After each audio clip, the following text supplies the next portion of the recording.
ದೇವರು ಪ್ರೀತಿಸುವ ಪ್ರೀತಿಯ ಬಿಗ್ ಜೆ ಟಿ ವಿ ಪ್ರಿಯ ವೀಕ್ಷಕರಿಗೆ ನಮ್ಮ ಕರ್ತನಾದ ಯೇಸು ಕ್ರಿಸ್ತನ ಹೆಸರಿನಲ್ಲಿ ನಿಮ್ಮನ್ನು ವಂದಿಸಿ ಸ್ವಾಗತ ಬಯಸ್ತಿದ್ದೇವೆ. ಬನ್ನಿರಿ, ದೇವರ ವಾಕ್ಯವನ್ನು ಇಂದು ನಾವು ಅಧ್ಯಯನ ಮಾಡಿಕೊಳ್ಳೋಣ. ಇಂದಿನ ನಮ್ಮ ಅಧ್ಯಯನ ರೋಮ ಪತ್ರಿಕೆ, the book of Romans chapter 5, 5ನೇ ಅಧ್ಯಾಯ.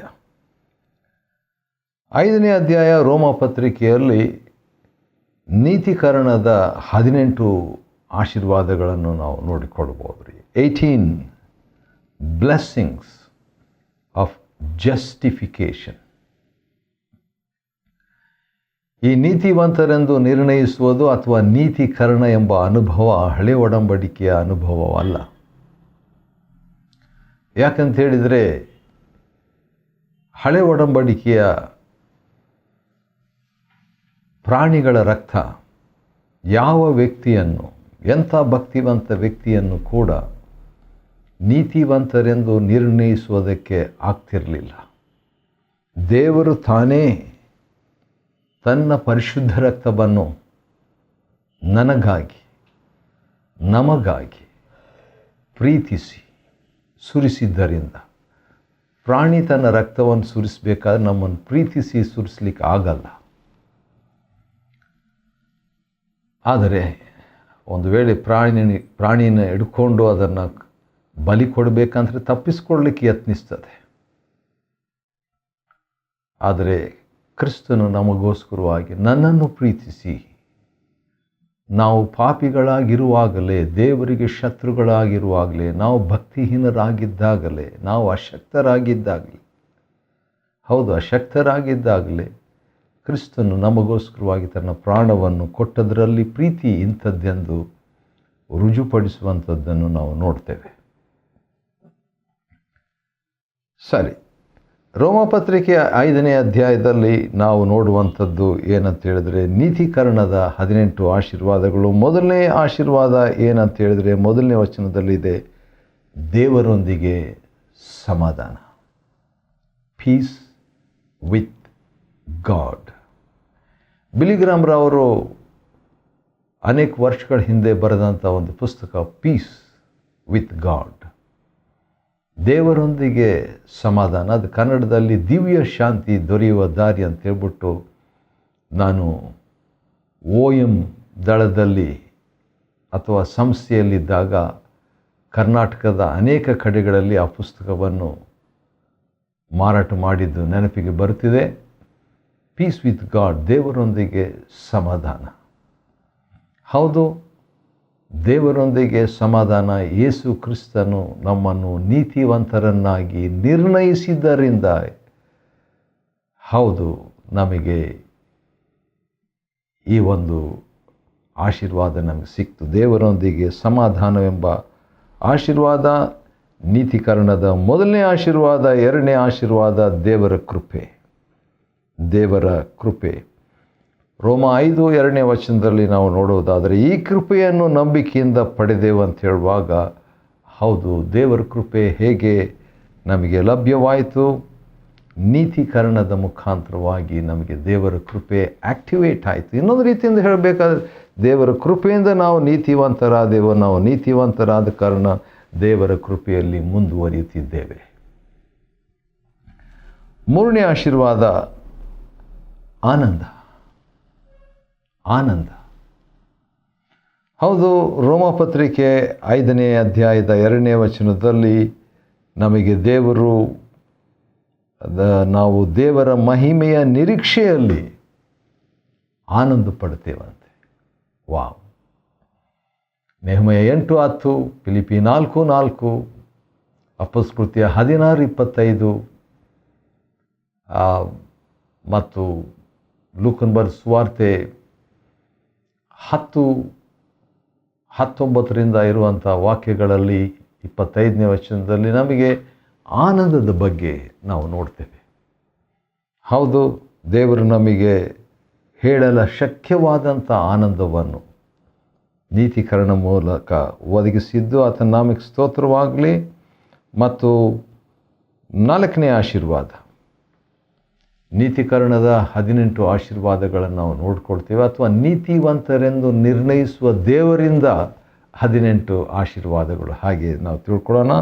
ಅಥವಾ ಹೌದು, ದೇವರ ನೀತಿಕರಣದಿಂದ ನಮಗೆ ಅಥವಾ ದೇವರಿಂದ ನಮಗೆ ಲಭ್ಯವಾಗುವಂಥ 18 ಆಶೀರ್ವಾದಗಳಲ್ಲಿ 4ನೇ ಆಶೀರ್ವಾದ ಏನಂದರೆ ತಾಳ್ಮೆ.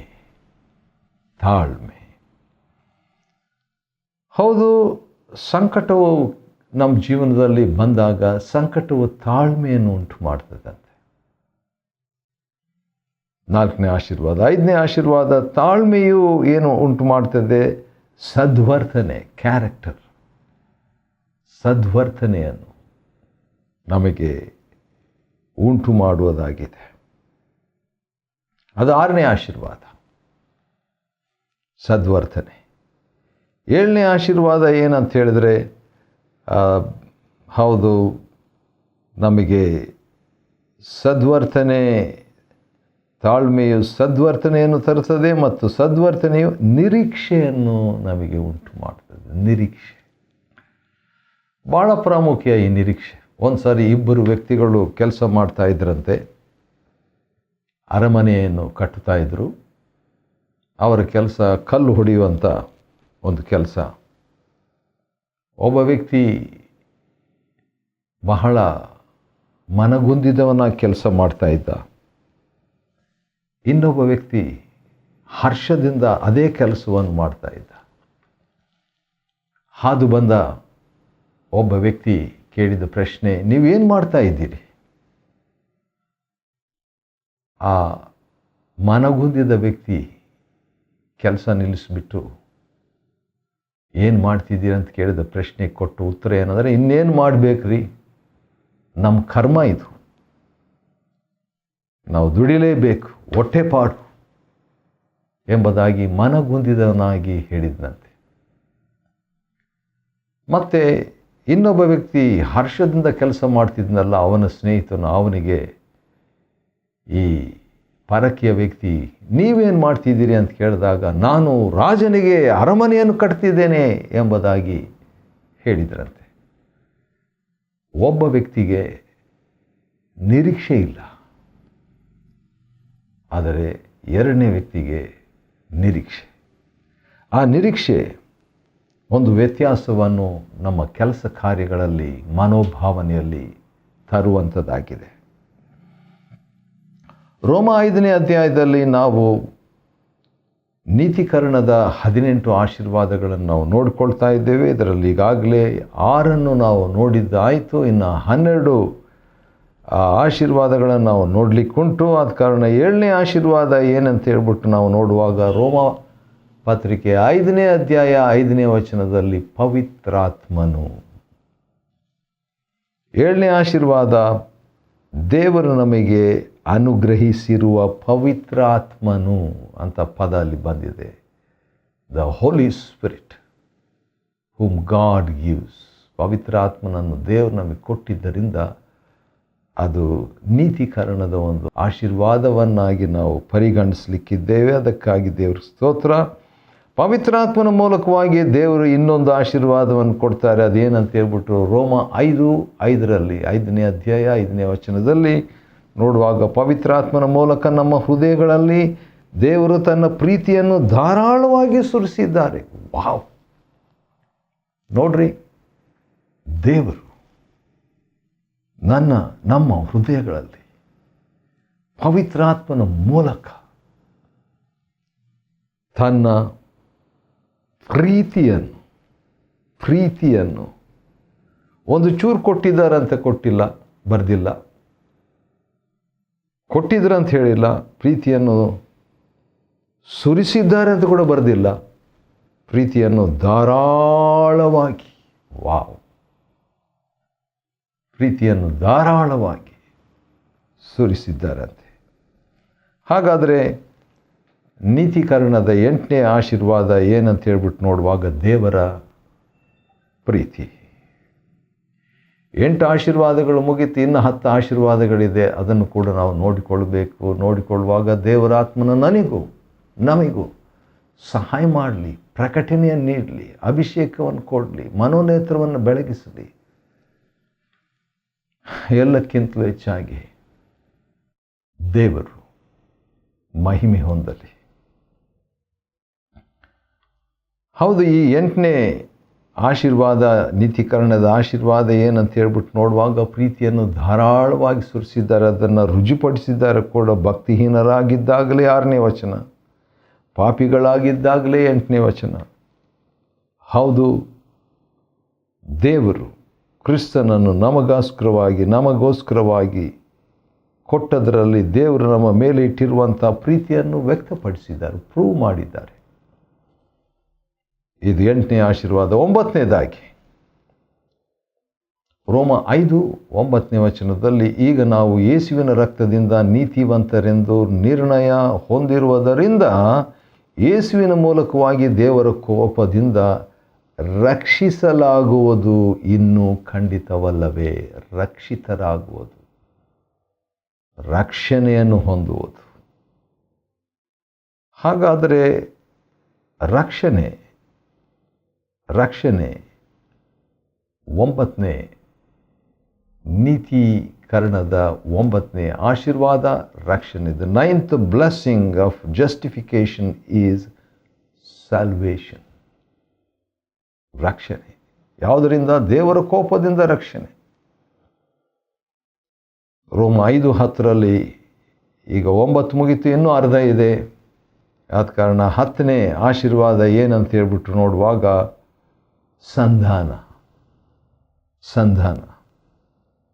ರೋಮ 5:10ನೇ ವಚನದಲ್ಲಿ, ನಾವು ದೇವರ ಶತ್ರುಗಳಾಗಿದ್ದಾಗಲೇ ದೇವರು ನಮ್ಮನ್ನು ತಮ್ಮ ಪುತ್ರನ ಮರಣದ ಮೂಲಕ ಸಂಧಾನ ಮಾಡಿಕೊಂಡಿದ್ದಾರಂತೆ.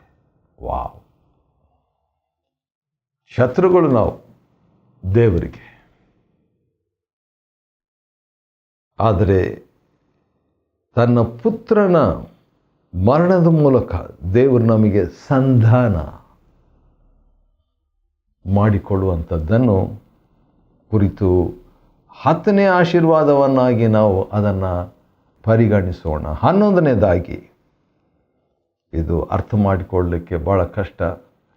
ಅಂದ ಹಾಗೆ ರೋಮ 5ರಲ್ಲಿ ನಾವು ನೀತೀಕರಣದ 18 ಆಶೀರ್ವಾದಗಳನ್ನು ನಾವು ನೋಡಿಕೊಳ್ತಾ ಇದ್ದೇವೆ. ಅದರಲ್ಲಿ 10 ಮುಗಿತು, ಈಗ 11ನೇ ಆಶೀರ್ವಾದವನ್ನು ನಾವು ನೋಡ್ತಾ ಇದ್ದೇವೆ. ಅದು ಭಾಳ ಧಾರಾಳವಾಗಿದೆ. ಅದೇನಂತ ಹೇಳಿದರೆ, ಯೇಸುವಿನ ಜೀವನದ ಮುಖಾಂತರ ಇನ್ನೂ ಎಷ್ಟೋ ಹೆಚ್ಚಾಗಿ ನಾವು ರಕ್ಷಿಸುವುದು ಖಚಿತವಲ್ಲವೇ?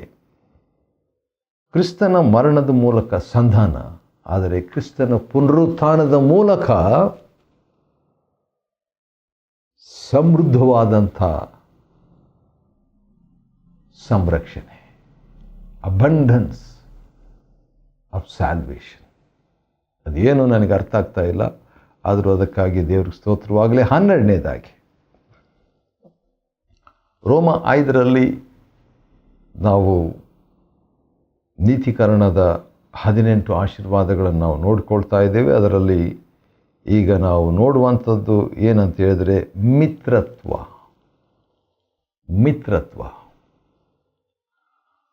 ರೋಮ 5ನೇ ಅಧ್ಯಾಯ 11ನೇ ವಚನದಲ್ಲಿ, ಈಗ ನಮ್ಮ ಕರ್ತನಾದ ಯೇಸು ಕ್ರಿಸ್ತನ ಮೂಲಕ ನಾವು ದೇವರೊಂದಿಗೆ ಮಿತ್ರತ್ವ ಹೊಂದಿದವರಾಗಿ. ವಾವ್! ಅಂದರೆ ಒಂದು ರೀತಿಯಿಂದ ಈಗ ಫ್ರೆಂಡ್ಸ್ ಆಗಿಬಿಟ್ವಿ. ಎನಿಮಿ ಆಗಿದ್ದೆವು, ನಾವು ವೈರಿಗಳಾಗಿದ್ದೆವು. ಆದರೆ ಈಗ ನಾವು ಏನಾಗಿದ್ದೇವೆ ಅಂತ ಹೇಳ್ಬಿಟ್ಟು ನೋಡುವಾಗ ಮಿತ್ರರಾಗಿದ್ದೇವೆ. ಫ್ರೆಂಡ್ಸ್ ಆಫ್ ಗಾಡ್, ದೇವರ ಸ್ನೇಹಿತರು. ಮತ್ತು ಅದೇ ರೋಮ 5:11ನೇ ವಚನದ ಕೊನೆಯ ಭಾಗದಲ್ಲಿ ಇನ್ನೊಂದು ಆಶೀರ್ವಾದ ಇದೆ, 13ನೇ ಆಶೀರ್ವಾದ. ಅದು ನನಗಿಷ್ಟ. ಅದೇನಂತ ಹೇಳಿದರೆ, ನಾವು ದೇವರೊಂದಿಗೆ ಮಿತ್ರತ್ವ ಹೊಂದಿದವರಾಗಿ ಯೇಸುವಿನ ಮೂಲಕವೇ ದೇವರಲ್ಲಿ ಉಲ್ಲಾಸ ಪಡುತ್ತೇವೆ. ವಾವ್! ದೇವರಲ್ಲಿ ಉಲ್ಲಾಸ. ರೋಮ 5:2 ನಿರೀಕ್ಷೆಯಲ್ಲಿ ಉಲ್ಲಾಸ. ಈಗ ನಿರೀಕ್ಷೆಯನ್ನು ನೀಡಿದ ದೇವರಲ್ಲಿ ಉಲ್ಲಾಸ ಪಡುತ್ತೇವೆ. ರಿಜಾಯ್ಸಿಂಗ್ ಇನ್ ಗಾಡ್. ಇದು ನೀತೀಕರಣದ 13ನೇ ಆಶೀರ್ವಾದ. ನ್ಯಾಯಾಲಯದಲ್ಲಿ ಜನರು ಕಿಕ್ಕಿರಿದಾಗ ಅಪರಾಧಿ ಎಂದು ದಿನಪತ್ರಿಕೆಯಲ್ಲೆಲ್ಲ ಅಪರಾಧಿ ಅಂಥೇಳಿ ಅವನ ಫೋಟೋ ಸಹ ಭಾವಚಿತ್ರವನ್ನು ಕೂಡ ಹಾಕಿ ಆಲ್ಮೋಸ್ಟ್ ಕೆಲವು ವರ್ಷಗಳು ಕೂಡ ಅಂಥ ಒಂದು ಕೇಸ್ ನಡೀತಾ, ವ್ಯಾಜ್ಯ ನಡೀತಾ ಕೊನೆಗೆ ಒಂದು ದಿವಸ ತೀರ್ಪು ಹೇಳುವಂಥ ದಿನ ಅಂತ ಹೇಳಿದಾಗ ಜನರು ತುಂಬ ಬಂದಿದ್ದಾರೆ, ಸಂಬಂಧಿಕರು ಬಂದಿದ್ದಾರೆ, ಸ್ನೇಹಿತರು ಬಂದಿದ್ದಾರೆ. ಆವಾಗ ನ್ಯಾಯಮೂರ್ತಿ, ನೀವು ಅಪರಾಧಿ ಅಲ್ಲ, ನೀವು ನಿರ್ದೋಷಿ ಅಂತ ಹೇಳ್ಬಿಟ್ಟು ಘೋಷಣೆ ಮಾಡಿ ಸಹಿ ಹಾಕುವಾಗ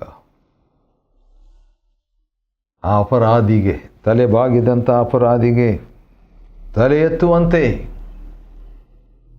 ಹರ್ಷಗೊಳ್ಳುವಂತೆ, ಅಥವಾ ಬಹುಶಃ ಈ ರೀತಿಯಾಗಿ ಕೈ ತೋರಿಸುವಂತೆ, ಅಥವಾ ತನ್ನ ಸ್ನೇಹಿತರು ಲಡ್ಡು ಇತ್ಯಾದಿ ಸಿಹಿಯನ್ನು ಹಂಚಿಕೊಡುವಂತೆ ಆಗ್ತದಲ್ಲ, ಆ ರೀತಿಯಾಗಿರುವುದಕ್ಕಿಂತಲೂ ಭಾಳ ದೊಡ್ಡ ಒಂದು ಅನುಭವ ಇದು. ದೇವರಲ್ಲಿ ಉಲ್ಲಾಸ ಎಂಬ ನೀತೀಕರಣದ 13ನೇ ಆಶೀರ್ವಾದ. ನೀತೀಕರಣದ 14ನೇ ಆಶೀರ್ವಾದ ರೋಮ 5ನೇ ಅಧ್ಯಾಯ 15ನೇ ವಚನದಲ್ಲಿ, ಆದರೆ ಅಪರಾಧಕ್ಕೂ ದೇವರ ವರಕ್ಕೂ ಬಹಳ ವ್ಯತ್ಯಾಸ ಇದೆ. ದೇವರ ವರ. ನೀತೀಕರಣದ 14ನೇ ಆಶೀರ್ವಾದ ದೇವರ ವರ, ದಿ ಗಿಫ್ಟ್ ಆಫ್ ಗಾಡ್, ದೇವರ ವರ. ಸರಿ, 15ನೇ ಆಶೀರ್ವಾದ 5ನೇ ಅಧ್ಯಾಯ ರೋಮ ಪತ್ರಿಕೆ ಮತ್ತು 17ನೇ ವಚನದಲ್ಲಿ ನಾವು ನೋಡುವಾಗ ನೀತಿಯ ವರ. ಆ ಬಗ್ಗೆ 17ನೇ ವಚನದಲ್ಲಿ ನಾವು ನೋಡ್ಬೋದು, ಒಬ್ಬ ಮನುಷ್ಯನು ಮಾಡಿದ ಅಪರಾಧದಿಂದ ಮರಣವು ಉಂಟಾಗಿ ಆ ಒಬ್ಬನ ಮುಖಾಂತರ ಮರಣವು ಆಳುವುದಾದರೆ, ದೇವರ ಧಾರಾಳವಾದ ಕೃಪೆಯನ್ನು, ನೀತಿಯ ವರವನ್ನು ಹೊಂದಿದವರಾಗಿ ಯೇಸು ಕ್ರಿಸ್ತನೆಂಬ ಒಬ್ಬಾತನ ಮೂಲಕ ಅಂತ ಹೇಳ್ಬಿಟ್ಟು ನೋಡುವಾಗ ನೀತಿಯ ವರ, ಅದು ಕೂಡ 15ನೇ ದೇವರ ಆಶೀರ್ವಾದ. ನೀತೀಕರಣದ ಆಶೀರ್ವಾದ ಅಂತ ಹೇಳಿದ್ದೀನಿ, ಆದರೆ ಅದು ನಿಜಕ್ಕೂ ದೇವರ ಆಶೀರ್ವಾದ. ಆಶೀರ್ವಾದದ ಮೇಲೆ ಆಶೀರ್ವಾದ. ರೋಮ ಪತ್ರಿಕೆ 16ನೇದಾಗಿ ಅದೇ ವಚನ 17ನೇ ವಚನದಲ್ಲಿ, ನೀತಿಯ ವರವನ್ನು ಹೊಂದಿದವರಾಗಿ ಯೇಸು ಕ್ರಿಸ್ತನೆಂಬ ಒಬ್ಬಾತನ ಮೂಲಕ ಜೀವದಲ್ಲಿ ಆಳುವುದು ಇನ್ನೂ ಹೆಚ್ಚಾದದ್ದಲ್ಲವೇ? ಜೀವದಲ್ಲಿ ಆಳುವುದು, ರೂಲಿಂಗ್ ಇನ್ ಲೈಫ್. ಮರಣದಲ್ಲಿ ಅಲ್ಲ, ಪಾಪವು ಕೊಡುವ ಸಂಬಳ ಮರಣ, ಆದರೆ ದೇವರು ನೀತಿವಂತರನ್ನಾಗಿ ನಿರ್ಣಯಿಸಿದ ಮೇಲೆ ಜೀವದಲ್ಲಿ ನಾವು ಆಳಿಕೆ, ಜೀವದಲ್ಲಿ ಸಾಕ್ತೇವೆ. ಜೀವದಲ್ಲಿ ಆಳುವಂಥದ್ದು ಅದು ಸಮೃದ್ಧಿಯಾದ ಜೀವ. ರೋಮ 5ರಿಂದ ನಾವು ಏನು ನೋಡ್ಕೊಳ್ತಾ ಇದ್ದೇವೆ? 18 ನೀತಿವಂತರೆಂದು ನಿರ್ಣಯಿಸುವ ದೇವರ ಆಶೀರ್ವಾದಗಳನ್ನು ನಾವು ನೋಡ್ಕೊಳ್ತಿದ್ದೇವೆ. ಅದರಲ್ಲಿ 20ನೇ ವಚನದಲ್ಲಿ 17ನೇ ಆಶೀರ್ವಾದ ನಾವು ನೋಡಿಕೊಳ್ಳೋಣ ಬನ್ನಿರಿ. ಅದರಲ್ಲಿ ಏನಂತ ಬರೆದಿದೆ? ಅಪರಾಧವು ಹೆಚ್ಚುವಂತೆ ಧರ್ಮಶಾಸ್ತ್ರವು ಪ್ರವೇಶಿಸಿತು, ಆದರೆ ಪಾಪವು ಹೆಚ್ಚಾದಾಗ ಕೃಪೆಯು ಇನ್ನೂ ಹೆಚ್ಚಾಯಿತು. ಹೆಚ್ಚು ಕೃಪೆ. ಕೊನೆಯದಾಗಿ 21ನೇ ವಚನ, ನಿತ್ಯ ಜೀವ. ಪಾಪವು ಮರಣದ ಮೂಲಕ ಆಳಿದಂತೆ ನಮ್ಮ ಕರ್ತನಾದ ಯೇಸು ಕ್ರಿಸ್ತನ ಮೂಲಕ ನಿತ್ಯ ಜೀವನ ಉಂಟು ಮಾಡಲು ಕೃಪೆಯ ನೀತಿಯ ಮೂಲಕ ಆಳುವುದಂತ ಹೇಳ್ಬಿಟ್ಟು ನಿತ್ಯ ಜೀವ. ಹೌದು, ರೋಮ 5ನೇ ಅಧ್ಯಾಯದಿಂದ ದೇವರ ಅಥವಾ ನೀತೀಕರಿಸುವಂಥ ದೇವರ 18 ಆಶೀರ್ವಾದಗಳನ್ನು ಅಧ್ಯಯನ ಮಾಡಿಕೊಳ್ಳುವಂತೆ ದೇವರು ಕೊಟ್ಟ ಕೃಪೆಗಾಗಿ ಆತನಿಗೆ ಸ್ತೋತ್ರವಾಗಲಿ. ದೇವರು ನಿಮ್ಮನ್ನು ಆಶೀರ್ವದಿಸಲಿ.